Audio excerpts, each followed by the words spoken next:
12:45 මේ ශ්‍රී ලංකා ගුවන්විදුලි සංස්ථාවයි. මෙන්න ප්‍රවෘත්ති. සංස්කරණීය මොහන් පෙරේරා. ප්‍රකාශය බද්‍රජිත් සෞම්‍ය. කොවිඩ් වසංගතයේ හමුවේ රජය ගෙන යන වැඩපිළිවෙල ප්‍රශංසනීය බව මහා සංඝරත්නය කියති. තාරකා නිල් මැණික මිලදී ගැනීමට ලෝකයේ ධන කුවේරයන් 15 දෙනෙකුගෙන් දුරකථන ඇමතුම්. මැණිකට විශේෂ පොලිස් ආරක්ෂාවක්. පාස්කු ඉරුදින ප්‍රහාරය සම්බන්ධයෙන් ප්‍රකාශයක් ලබා දීම සඳහා පාර්ලිමේන්තු මන්ත්‍රී හරින් ප්‍රනාන්දු අපරාධ පරීක්ෂණ දෙපාර්තමේන්තුව වෙත. කොවිඩ් එන්නත් මාත්‍රා 2ම කඩිනමින් ලබා දුන් ආසියානු රට බවට ශ්‍රී ලංකාව පත්වන ලකුණු. සෞභාග්‍ය නිෂ්පාදන ගම්මාන 500ක් පිහිටුවා අවසන්. පොහොර ගෙන්වන බහුජාතික සමාගම් කාබනික කෘෂි ව්‍යාපෘතිය කඩාකප්පල් කිරීමේ උත්සාහයක තොරතුරු හෙළිවේ. පුනර්ජනනීය බලශක්ති ව්‍යාපෘති ක්‍රියාත්මක කිරීමේදී දේශීය ව්‍යවසායකින්ට ප්‍රමුඛතාව. කොවිඩ් නිසා ඉන්දියාවේ සංචාරක ක්ෂේත්‍රයේ මිලියන 22කට රැකියා අහිමි වෙයි. එංගලන්තයේදී විනය විරෝධීව හැසිරුණු ක්‍රිකට් ක්‍රීඩකින් තෙදෙනා හෙට පංචපුද්ගල කමිටුව හමුවට. අගමැති මහින්ද රාජපක්ෂ මහතා ඊයේ පසරුවේ රාජගිරිය තපෝවන භාවනා මධ්‍යස්ථානයට පැමිණ ශ්‍රී ලංකා අමරපුර මහානිකායේ අභිනව උත්තරීතර මහානායක අග්ගමහා පණ්ඩිත අතිපූජ්‍ය දොඩම්පහළ චන්දසිරි නාහිමියන් බැහැදුටු වේය. අගමැතිවරයා උන්වහන්සේගේ සුවදුක් විමසීය. කොරෝනා වසංගතය පිළිබඳව සහ රට පත්ව ඇති තත්ත්වය පිළිබඳ මහා සංඝරත්නය හොඳ අවබෝධයෙන් සිටින බව උන්වහන්සේ සඳහන් කළහ. එවැනි පසුබිමක රජය ගෙන යන වැඩපිළිවෙල ප්‍රශංසනීය. ගෙවුණු කාලයේදී රජය බුද්ධ ශාසනය වෙනුවෙන් විශාල වැඩ කොටසක් කර තිබේ. දරුවන්ගේ අධ්‍යාපන කටයුතු යලි කඩිනමින් ආරම්භ කළ යුතු යැයි උන්වහන්සේ පෙන්වා දුන්හ. දරුවන්ගේ ආරක්ෂාව පිළිබඳවද රජය දැඩි ක්‍රියාමාර්ග ගත යුතුය. ඒ සඳහා වෙනස් නොවන ප්‍රතිපත්තියක් අවශ්‍ය වේ. ත්‍රිපිටක සංරක්ෂණ පනත පිළිබඳ ඉදිරියේදී භික්ෂු මණ්ඩලයක් පත් කර ගැඹුරින් අධ්‍යයනය කර මතය ප්‍රකාශ කරන බව අතිපූජ්‍ය දොඩම්පහළ චන්දසිරි නායක ස්වාමීන් වහන්සේ පැවසූහ. කිලෝ 510ක බරකින් යුත් ලෝකයේ ඉහළම වටිනාකමකින් යුත් තාරකා නිල් මැණික මිලදී ගැනීම සඳහා ලෝකයේ ධන කුවේරයන් 15කට වැඩි සංඛ්‍යාවක් අද පෙරවරුව වන විට මැණිකා ස්වර්ණාභරණ අධිකාරියට දුරකථන ඇමතුම් ලබා දී තිබේ. එම මැණික සම්බන්ධයෙන් රාජ්‍ය ආයතනයක් වගකීමගෙන ක්‍රියා කිරීම සම්බන්ධයෙන් එම ධන කුවේරයන්ගේ විශ්වාසය ඉහළ ගොස් තිබේ. මෙම මැණිකේ අවම වටිනාකම ඩොලර් මිලියන 200ක් බව තහවුරු වී ඇත. මෙම මැණික හිමි ව්‍යාපාරිකයා සීලු අලෙවි කටයුතු මැණිකා ස්වර්ණාභරණ අධිකාරිය වෙත පවරා තිබේ. ඉන් ලැබෙන ඩොලර් මෙරටේ තැන්පත් කිරීමට බලාපොරොත්තු වේ. මැණික පිළිබඳ BBC සහ ඇමරිකානු පුවත්පත්ද තවත් විදේශීය නාලිකා රැසක් ඊයේ සිට පුළුල් ප්‍රචාරයක් ලබා දී තිබිනි. මෙම මැණික අයිතිකරුගේ කැමැත්ත මත විදේශ වින්දේසියේ විකිණීමට හැකි බව රාජ්‍ය අමාත්‍ය ලොහන් රත්වතේ මහතා කියයි. එම මැණික් පොකුරට විශේෂ පොලිස් ආරක්ෂාවද ලබා දී ඇත. චීන මැණික් වෙන්දේසියේ ලබන නොවැම්බර් මාසයේදී පැවැත්වේ. මැණික අලෙවි කරන මුදලින් 10% රජයට ලැබේ. 2019 පාස්කු ඉරුදින ප්‍රහාරය සම්බන්ධයෙන් ප්‍රකාශයක් ලබා දීම සඳහා පාර්ලිමේන්තු මන්ත්‍රී හරින් ප්‍රනාන්දු මහතා අද අපරාධ පරීක්ෂණ දෙපාර්තමේන්තුවට පැමිණියේය. ප්‍රහාරය සිදුවීමෙන් පසු පැවති ප්‍රවෘත්ති සාකච්ඡාවකදී සිදු කළ ප්‍රකාශයක් සම්බන්ධයෙන් වැඩිදුර තොරතුරු ලබා ගැනීම මෙහි අරමුණයි. එම ප්‍රහාරයෙන් පසු ඔහු සඳහන් කළේ තම පියා මෙම ප්‍රහාරය සම්බන්ධයෙන් තමාට දැනුම් දීම නිසා එදින ආගමික කටයුතු සඳහා එක් නොවූ බවයි. ශ්‍රී ලංකාව තවත් සයිනෝෆාම් එන්නත් මිලියන 4ක් චීනෙන් මිලදී ගැනීමට නියමිතයි. මෙතරම් විශාල තොගයක් ශ්‍රී ලංකාව එකවර ඇනවුම් කළ ප්‍රථම අවස්ථාව මෙයයි. ඒවා ලබන මස මුල් සතියේ දිවෙනට ලංකා වනු ඇත. චීනයේ මේ වන විට සයිනෝෆාම් එන්නත් මාත්‍රා ලක්ෂ 27ක් මෙරටට පරිත්‍යාග කර තිබේ. මෙම එන්නත් තොගේ ලැබීමත් සමග ශ්‍රී ලංකාව ඉතාමත් කෙටි කාලයකදී මාත්‍රා 2ම ලබා දුන් දකුණු ආසියානු රට බවට පත්වනු ඇත. මේ වන විට සයිනෝෆාම් එන්නතේ පළමු මාත්‍රාව ලක්ෂ 63කට අධික පිරිසක් ලබාගෙන තිබේ. එහි දෙවන මාත්‍රාව ලබාගෙන ඇති පිරිස 15 ලක්ෂයකට ආසන්නය. මොඩර්නා එන්නතේ පළමු මාත්‍රා 7 ලක්ෂයකට වැඩි පිරිසකට ලබා දී ඇත. ෆයිසර් එන්නතේ පළමු මාත්‍රාව ලබාගෙන ඇති පිරිස 1,14,000කට වැඩිය. මීට අමතරව කොවිෂීල්ඩ් සහ ස්පුට්නික් V එන්නත් ලබාගත් සංඛ්‍යාවද ලක්ෂ 15 ඉක්මවයි. මෙරට සමස්ත කොවිඩ් ආසාදිතයන්ගේ සංඛ්‍යාව 3 ලක්ෂයකට ආසන්න වී තිබේ.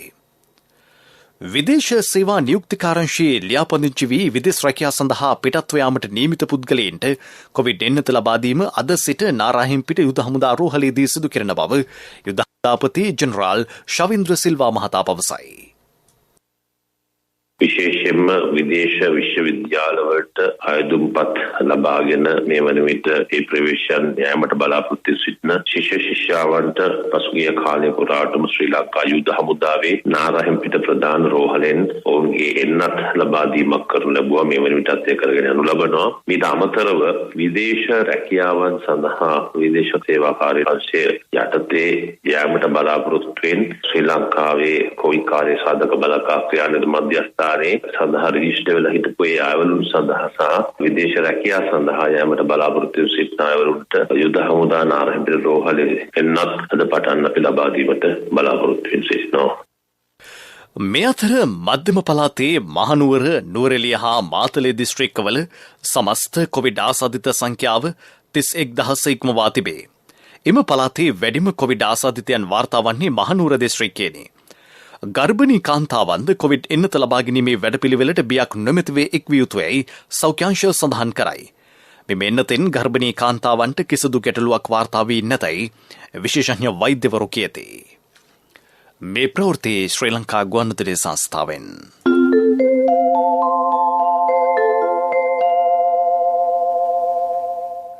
මෙරටට ආනයනය කරන මෙරිස් බීලූණු අල ඇතුළු නිෂ්පාදන රැසක් ඉදිරි වසර 3දී නතර කොට දේශීය ආර්ථිකයක් ගොඩනැගීමට රජය සූදානම් වෙයි. ඊට ගොවි ජනතාවගේ සහය අත්‍යවශ්‍ය වෙයි. දේශීය බීජ ප්‍රවර්ධනයට සිළු පියවරගෙන තිබේ. ගොවි සංගම්, ගොවි සමාගම් කර නිෂ්පාදනවලට සාධාරණ මිලක් ලබා දීම අපේක්ෂාවයි. අඩුපාඩු ඇති තැන් හඳුනාගෙන ගොවි ජනතාවගේ අදහස් ආයෝජනා අනුව වැඩසටහන් ක්‍රියාත්මක කෙරේ. අනුරාධපුර දිස්ත්‍රික්කයේ ගොවි සංගම් සඳහන් කළේ පරිසර හිතකාමී කාබනික කෘෂි කර්මාන්තයට රජය ගෙන ඇති ක්‍රියාමාර්ගවලට පූර්ණ සහාය දෙන බවයි. කාබනික පොහොර පිළිබඳ මුල් කාලයේදී අස්වැන්න අඩුවේ යයි බියක් පැවතිනේ. එහෙත් රජයේ සඳහා දක්වන කැපවීම හේතුවෙන් එම බිය ඉවත්ව ගිය බව ගොවි සංගම් සඳහන් කරයි. විවිධ දේශපාලන පක්ෂවලට රාජ්‍ය නිලධාරීන්ට විවිධ ගොවි සංගම්වලට මුදල් වේදම් කරමින් පොහොර ගෙන්වන බහුජාතික සමාගම් පරිසර හිතකාමී කාබනික කෘෂි කර්මාන්තයක් ගොඩනැගීමට රජය ගෙන යන ගමන අඩාල කිරීමට උත්සාහයක් දරමින් සිටී. ඒ පිළිබඳ ගොවි ජනතාව අවධානයෙන් සිටිය යුතුයයි කෘෂිකර්ම ඇමතිවරයා කියයි. මේ වන විට දිස්ත්‍රික්ක රැසක වී අස්වනු නෙලීම ආරම්භ වී තිබේ. එම ප්‍රදේශවල වී අලවි මණ්ඩලයේ ගබඩාවලදීත් ගොවි බිමේදීත් රජයේ සහතික මිලට වී මිලදී ගැනීම සිදුවේ. ගොවීන්ට ඒ මොහොතේදීම මුදල් ගෙවනු ලැබේ. තෙත වී මිලට ගැනීමටද පහසුකම් සපයා ඇත. දිවෙන පුරා ගොවි ජනතාවගේ වී අස්වනු සහතික මිලට මිලදී ගැනීමට රජය සූදානමින් සිටී. ගොවියාට සාධාරණ මිලක් මෙන්ම පාරිභෝගිකයාට සහල් සාධාරණ මිලට ලබා දීම රජයේ ඉලක්කයයි. ඒ සඳහා ගොවි ජනතාවගේ සහාය අපේක්ෂා කෙරේ. පොළොන්නරුව දිස්ත්‍රික්කයේ වී මිලදී ගැනීම ඉතා සාර්ථකව සිදු කෙරේ. ඇමති මහින්දානන්ද අලුත්ගමගේ මහතා ඊයේම දිස්ත්‍රික්කයේ අදාළ කටයුතු සොයා බැලීය. පුනර්ජනනීය බලශක්ති ව්‍යාපෘති ක්‍රියාත්මක කිරීමේදී දේශීය ව්‍යවසායකින්ට ප්‍රමුඛතාව ලබා දෙන බව රාජ්‍ය අමාත්‍ය දුමින්ද දිසානායක මහතා පවසයි. සෞභාග්‍යයේ දැක්ම ප්‍රතිපත්තියට අනුව වසර 2030 වන විට පුනර්ජනනීය බලශක්තිය 70ක් දක්වා ඉහළ නැංවීම අපේක්ෂාවයි. මෙහි ප්‍රගතිය විමසා බැලීමේ සමාලෝචන රැස්වීමක් ඉකුත්දා පැවැත්විනි. සූර්ය පැනල ව්‍යාපෘති ක්‍රියාත්මක කිරීම පිණිස අය ක්‍රම සංශෝධන කමිටුවක් පත් කිරීම සුදුසුය. සීමලාන්ඩුව සූර්ය බලාගාර ව්‍යාපෘති ක්‍රියාත්මක කිරීමේදී රජයේ ඉඩම් නිදහස් කර ගැනීමේ අවශ්‍යතාව පවතී. ඒ සඳහා වන සංරක්ෂණ අමාත්‍යාංශය සමග ලබන සතියේදී සාකච්ඡා කෙරේ. පරන්තන්හි පැරණි රසායනික කම්හල පිහිටි ඉඩම දීර්ඝකාලීන බදු පදනම මත සීමා සහිත පරන්තන් කෙමිකල් සමාගම වෙත පවරා දීමට යයි. අදාළ සමාගම වෙත දීර්ඝකාලීන බදු පදනම මත ඒ ලබා දෙනු ඇත. පානීය ජලයේ පිරිසුදු කිරීම සඳහා ක්ලෝරින් මේ දක්වා ආනයනය කළේ ඉන්දියාවෙන් සහ බංග්ලාදේශයෙනි. ඒ වෙනුවට රට තුළම සෝඩියම් හයිඩ්‍රොක්සයිඩ් සහ ක්ලෝරින් නිෂ්පාදනය කිරීමේ කර්මාන්ත ශාලාවක් ආරම්භීම අරමුණයි. වයස අවුරුදු 16ට අඩු දරුවන් මෙහෙකාර සේවයේ යොදාගන්නේ දැයි සොයා පොලිසිය ඊයේ සිට විශේෂ මෙහෙයුමක් ආරම්භ කර ඇත. එහිදී මෝදර සහ කොල්ලුපිටිය ප්‍රදේශවල ස්ථාන 30ක් පරීක්ෂාවට ලක් කෙරිණි. බුද්ධ්‍යංශ ලබා දුන් තොරතුරු මත වැටලීම් සිදු කරන බව පොලිසිය කියයි. එහිදී මෙහෙකාර සේවයේ යෙදූ බවට සැක ළමයින් 7 දෙනෙකු පිළිබඳ පරීක්ෂණ ක්‍රියාත්මකයි. මෙහෙකාර සේවයට රැගෙන එන දරුවන් අපයෝජන වන අවස්ථාවලටද ගොදුරු වන බව දැන් තහවුරු වී තිබේ. මෙවැනි තොරතුරු පවතී නම් 0112 433 333 අංකයට දැනුම් දෙන ලෙස පොලිසිය ඉල්ලීමක් කරයි. මේ අතර කාන්තාවන් සම්බන්ධයෙන් මේ වන විට ක්‍රියාත්මක වන්නේ ගෘහස්ත හිංසන පනත පමණක් බව ළමහා කාන්තා කටයුතු අමාත්‍යාංශයේ අධ්‍යක්ෂ මාලනී උපසේන මහත්මිය පවසයි. ඊට අමතරව ලෝක සම්මුතින් වලට එකඟ වී ඇත. කාන්තාවන්ට සිදුවන හිංසන අවම කිරීමට ළමහා කාන්තා කටයුතු අමාත්‍යාංශය ඇතුළු ආයතන උපරිම අයුරින් ක්‍රියා කරන බවද කොළඹ පැවති ප්‍රවෘත්ති සාකච්ඡාවකදී ඇය කීවාය. ජාතික කාන්තා කමිටුව හා ශ්‍රී ලංකා කාන්තා කාර්යාංශය කාන්තාවන්ගේ ගැටලු පිළිබඳව සොයා බලයි. මහා සමාජය තුළ සිදුවෙන යම් යම් ක්ෂණික වෙනස් වීම් තුලින් අපිට නීතිය කොතරම් තිබ්බත් නීතිය ක්‍රියාත්මක කිරීමට කොතරම් ආයතන තිබුණත් මහා සමාජයේ සම්පූර්ණ වෙනස් කිරීම හුදකලාව කිරීමට නොහැකි තත්ත්වයක් අපේ අමාත්‍යාංශයට තියෙනවා. ඒ නිසාම තමයි අපි සියලුම ආයතනවල රාජ්‍ය ආයතන ඒ වගේම සිවිල් සමාජය සහ සිවිල් පුරවැසියන් සියලු දෙනාගේම ඉල්ලා සිටින්නේ ඇය ආරක්ෂා කරන්න, දරුවන් ආරක්ෂා කරගන්න අපිත් එක්ක එකතු වෙන්න කියන කාරණාව සම්බන්ධයි. මෙම මාධ්‍ය හමුවට එක් වූ ශ්‍රී ජයවර්ධනපුර විශ්වවිද්‍යාලයේ සමාජ විද්‍යා අධ්‍යනාංශයේ ජ්‍යෙෂ්ඨ මහාචාර්ය මයුර සමරකෝන් මහතා පැවසුවේ කාන්තාවන්ගේ කායික හිංසන පිළිබඳ පොලිසියට වාර්තා වුවත් මානසික හිංසන වාර්තා නොවන බවයි. රිය අනතුරු වලින් සිදුවන දෛනික මරණ සංඛ්‍යාව ඉහළ යමින් තිබෙන බව පොලිස් මාධ්‍ය ප්‍රකාශක ජ්‍යෙෂ්ඨ නියෝජ්‍ය පොලිස්පති අජිත් රෝහණ මහතා පවසයි. ඊයේ එවැනි මරණ 10ක් වාර්තා වී ඇත. දිනපතා මේ යන අයගෙන් වැඩි දෙනා යතුරු පැදිකරුවන්ය. මෙරට වාහනවලින් 60%ක්ම යතුරු පැදි බවද ඔහු කියයි. රිෂාන් බදුදීන් මහතාගේ නිවසේදී මියගිය දැරියගේ සිරුර ගොඩ ගැනීම හෙට දක්වා කල් දමා ඇතැයි නුවරඑළිය ඩයගම පොලිසිය පවසයි. මීළඟට ප්‍රමුඛ පුවත. ප්‍රමුඛ පුවත ඔබ වෙත ගෙනෙන්නේ සෑම ගෙදරකම සිටිය යුතු වෙද මහත්මයා සිද්ධාලේප. මැතිවරණ හා ඡන්ද විමසීම් සම්බන්ධයෙන් අවශ්‍ය සංශෝධන ඉදිරිපත් කිරීමට පත් කර ඇති පාර්ලිමේන්තු විශේෂ කාර්ක සභාව හමුවට පාර්ලිමේන්තු නියෝජනය නොකරන දේශපාලන පක්ෂ 7ක් අද පසුරු 2ට කැඳවා තිබේ. ඉන් 5ක්ම අද පැමිණෙන බව සනාථ කර ඇත. අමාත්‍ය සභා නායක දිනේෂ් ගුණවර්ධන මහතාගේ ප්‍රධානත්වයෙන් මෙම කමිටුව රැස් වේ.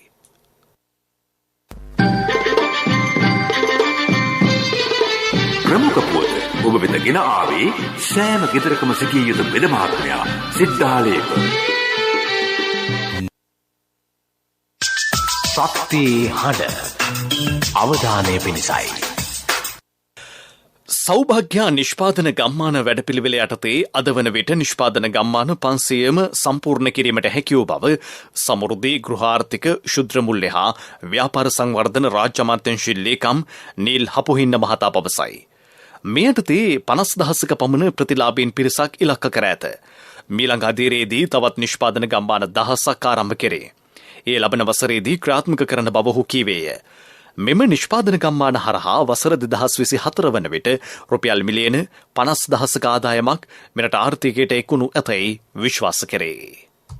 අයවැයට ප්‍රථම මේ අවුරුද්දේ 50000කට ආසන්න ප්‍රමාණයක් ප්‍රතිලාභීන්ට මේ යටතේ අපි සම්බන්ධ කරගන්නටත් ඔවුන්ගේ ආදායම සවිමත් කිරීමටත් ලංකාවේ දැනට තියෙන ලොකුම ප්‍රශ්න වෙන්නේ නිෂ්පාදනයේ අඩු බව. නැත්නම් කියන්නේ සෑම ක්ෂේත්‍රයකම නිෂ්පාදනයේ වර්ධනය කිරීම තමයි අපි බොහෝ විට මේ තුලින් බලාපොරොත්තු වෙන්නේ. ඒක පළවෙනි අදියර. දෙවෙනි අදියරත් අපි බලාපොරොත්තු වෙනවා මේ ලබන අවුරුද්දේ ඇතුළතත් ගම්මාන 1000ක ඉලක්කයක් හඹා යන තමයි මේ යටතේ අපි සිද්ධ කරන්නේ. අවසානයේ 2024 අවසන් වෙනකොට දේශීය ආර්ථිකයට බිලියන 50කට නැත්නම් මිලියන් 50000කට වැඩිය දායකත්වයක් ලබා දීම තමයි අපි බලාපොරොත්තු වෙන්නේ.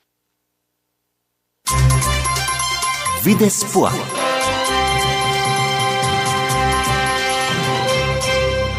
කොවිඩ් හේතුවෙන් සංචාරක කර්මාන්තයේ කඩාවැටීම නිසා ඉන්දියාවේ මිලියන 22කට රැකියා අහිමි වී ඇතැයි එරට රජය සඳහන් කරයි.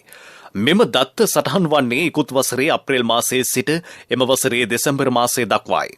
මේ වසරේ ජනවාරි සිට මේ දක්වා දත්ත ඊට ඇතුළත් නොවේ. ඒ අනුව තවත් විශාල පිරිසකට රැකියා අහිමි වන්නට ඇතැයි විශ්වාස කෙරේ.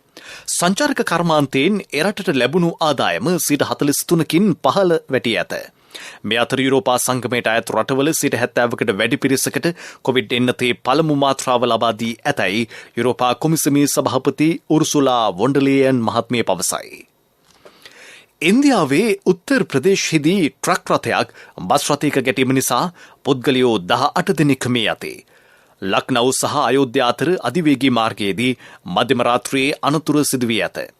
බස් රථය කාර්මික දෝෂයකට ලක්ව නවතා තිබූ අවස්ථාවක මගින් බස් රථයේ ඉදිරිපිට පාරේ වැතිර විවේක ගනිමින් සිටි අවස්ථාවේ ට්‍රක් රථයේ ගැටී තිබේ.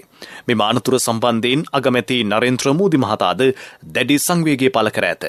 අනතුර සම්බන්ධයෙන් පරීක්ෂණ වාර්තාවක් කැඳවා තිබේ. පිරසර සංවර්ධනයක පුවත් සම්පින්ඩනය සංවර්ධන පුවත් ඔබ වෙත ගෙනෙන්නේ නවීන තාක්ෂණයේ බලමහිමය මෙල්වා QST අපේ රටේ අපේම දෙයක්. අනුරාධපුර දිස්ත්‍රික්කයේ කෘෂි සංවර්ධනය වෙනුවෙන් මේ වසරේදී රුපියල් මිලියන 2619ක් වෙන් කර තිබේ. එම වැඩසටහන ක්‍රියාත්මක කිරීමේදී නිලධාරීන් මුහුණ දෙන ගැටලු පිළිබඳ ඉකුත්දා සාකච්ඡා කෙරිණි. අනුරාධපුර දිස්ත්‍රික්කයේ ගොවි ජන සංවිධාන 10ම අංග සම්පූර්ණ ලෙස නවීකරණය කෙරේ. දිස්ත්‍රික්කයේ සිළු ගබඩා පහසුකම් වැඩි දියුණු කිරීමට රුපියල් ලක්ෂ 700ක් වෙන් කර ඇත. ගොවි සංගම් නියෝජනය කරමින් ගොවි නියෝජිතයෝ රැසක් මෙම සාකච්ඡාවට එක්වූහ. මේ වසරට අදාළ ඉලක්කගත වැඩපිළිවෙල නියමිත දින වකවානුවලදී අවසන් කිරීමට ඉකුත්දා පැවති ප්‍රගති සමාලෝචන රැස්වීමේදී නිලධාරීන්ට උපදෙස් ලැබිණි. පිරසර සංවර්ධනයක පුවත් සම්පින්ඩනය සංවර්ධන පුවත් ඔබ වෙත ගෙන ආවේ බාසුන්නේ අපේ රට ඉන්න පුතා කීරෙවල තියෙනවා අලුතෙන් හදන ගෙදරටත් QST කම්බිම දාන්න කියලා. ඒක හොඳයි. මොනවද ඉතින් ඔය QST කියන්නේ? අද ලෝකේ නවීන තාක්ෂණයෙන් තමයි QST කම්බි හදන්නේ. අපේ රටෙත් මෙල්වා QST කම්බි හදනවනේ. ශක්තිය අතින් ඉස්තරම්. මල කෑමත් ඉතාම අඩු මෙල්වා ගින්නකට භූමිකම්පාවකට උනත් තොරොත්තු දෙනවා. නවීන තාක්ෂණයේ බලමහිමය මෙල්වා QST අපේ රටේ අපේම දෙයක්. ක්‍රීඩා පුවත්. ඉන්දියාවත් ශ්‍රී ලංකාවත් අතර ඊයේ පැවැත්වීමට නියමිතව තිබූ දෙවන ඕවර 2020 ක්‍රිකට් තරගය අද පැවැත්වීමට නියමිතයි.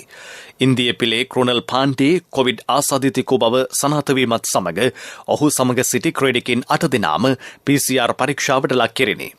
එහෙත් ඔවුන්ගේ පරීක්ෂණ වාර්තා අනුව එම 8 දෙනාට කොවිඩ් වැළඳී නැතැයි තහවුරු වී තිබේ.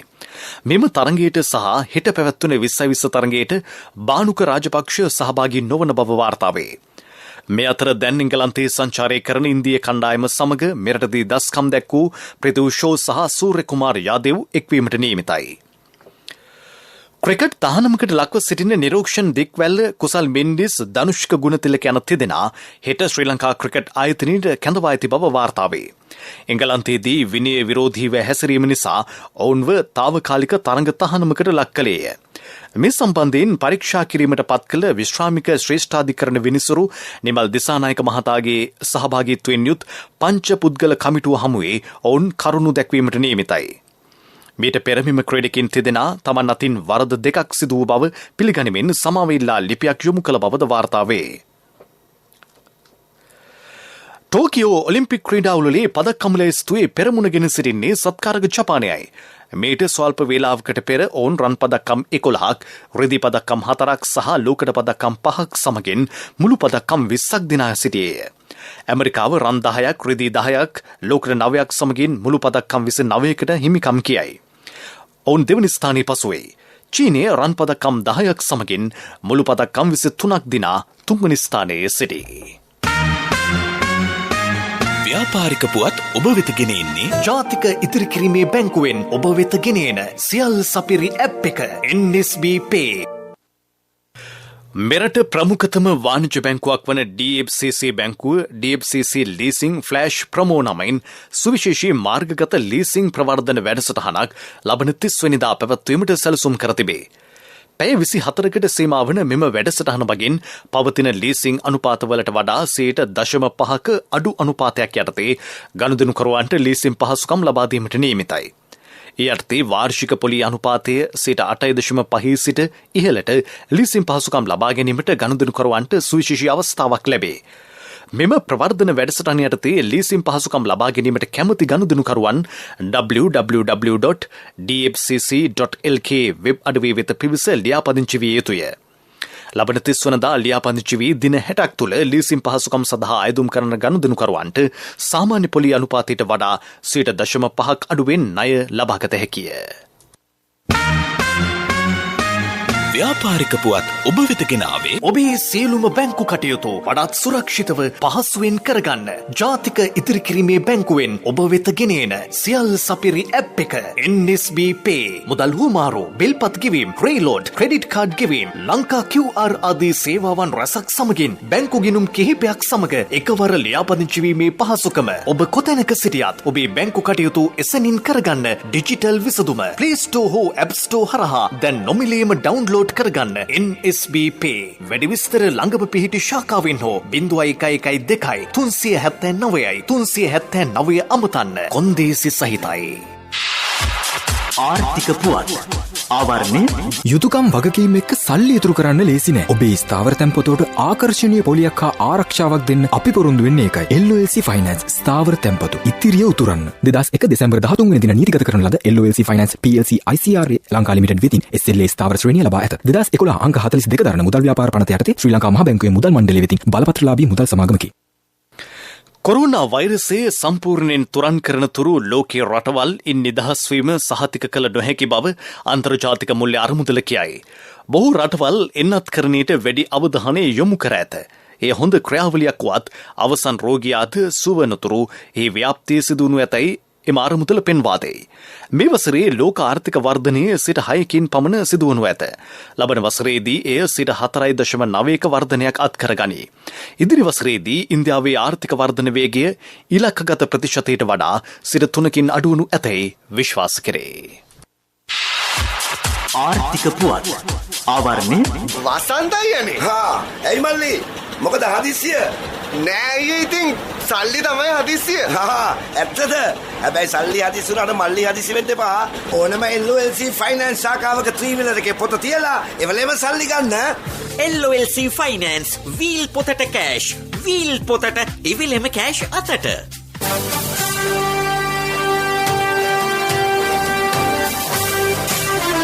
කාලගුණ වාර්තාව ඔබ වෙත ගෙන එන්නේ සයුරු දීවර කාලගුණ තොරතුරු සේවාව. ඔබගේ ප්‍රදේශයට අදාළ කාලගුණ තොරතුරු නොමිලේ එසැනින් ඔබේ ඩයලොග් දුරකථනයට 828 අමතා ලියාපදිංචි වන්න. දීවර හා ජලජ සම්පත් දෙපාර්තමේන්තුව සහ කාලගුණ විද්‍යා දෙපාර්තමේන්තුවේ ඉදිරිපත් කිරීමකි. සයුරු සමග සොරැකීම. බස්නාහිර සබරගමුව හා මධ්‍යම පළාත්වලත් ගාල්ල හා මාතෘ දිස්ත්‍රික්කවලත් විටින් විට වැසි හෝ ගිගුරුම් සහිත වැසි ඇතිවන බව කළුගුණිද්දා දෙපාර්තමේන්තුව නිවේදනය කරයි. ඇතැම් ස්ථානවල මිලිමීටර 50ක පමණ තරමක තද වැසි ඇතිවේ. වයඹ පළාතෙත් වැසි ඇතිවිය හැකිය.